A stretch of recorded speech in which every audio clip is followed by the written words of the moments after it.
Can you tell me more about this wonderful SMS feature? Absolutely, Frank. It would be my pleasure. And thanks for having me here. So today I'll be talking about Azure Communication Services SMS specifically. So we already know what Azure Communication Service is, but what we don't know is that it also allows for Azure to natively make phone calls and send text messages to reach customers and end users. Some of the most popular use cases we have seen is customer engagement, where customer support wants to send links or appointment reminders to the customers. We've seen this in a lot of like the taxi ride applications like Uber and Lyft, where you have the application, but you also get an SMS reminder that, hey, your ride is outside your house, like be there in a minute or 2 minutes, so that you can quickly like grab everything and get out of the house. But the most, and that's my favorite use case, is COVID vaccine appointment reminders. We have seen a lot of hospital scenarios sending out COVID vaccine appointment reminders to their customers, helping scheduling appointments using SMS. So I'm super passionate about this topic. And today I'm going to share a demo of like what it means to send an SMS using Azure Communication Services and what is required. It's super simple. It's gonna be the quickest demo that you'll be seeing today. Let's see it. I'm excited. Okay. All right. So cool. So for sending an SMS, what you need, first thing is you need to create an Azure Communication Service resource. So for that, you're going to go to resources and you're going to type in Communication Services. And there it is. So you click on create and it takes you through some very basic questions like the resource group and the resource name. There it is. Enter resource name. So hello world demo. And that's it. You click on review and create. So, oops, I have already created this before. So hello world demo 1. There goes my creativity. Okay, so review and create. Everything looks good. You go ahead and you create it. So the deployment is in progress right now. Since this is a demo, I already have a cool resource up and running for us today. So this is the overview tab where you see your resource details.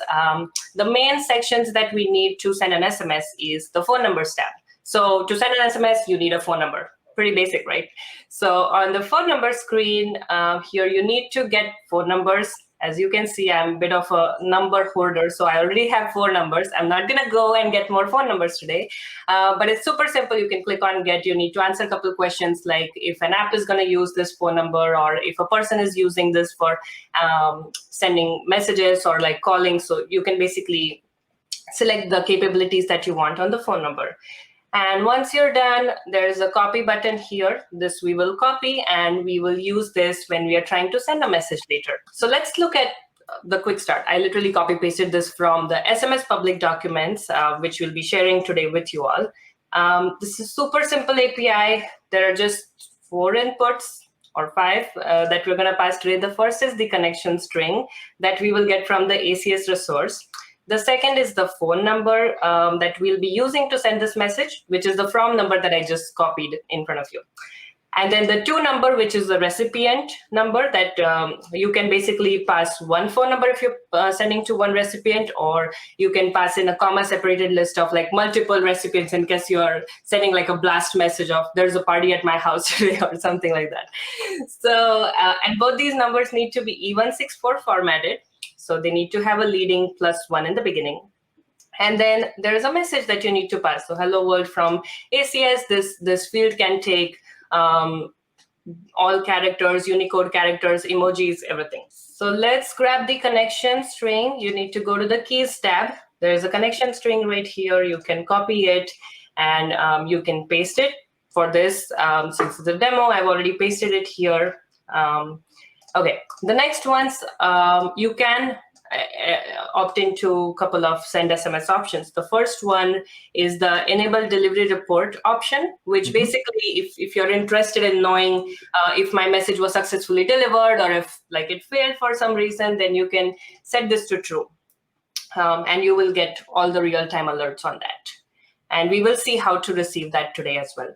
And then the last thing is the tags functionality, this is pretty cool for customers who want to pass in their own unique set of IDs. So we give you a message ID after every message, but if you want to track your own IDs and if you want to do like some tags or something like that, for example, if you have multiple campaigns like one-time factor and marketing campaigns, you can always tag your messages. That way you can keep the responses separated.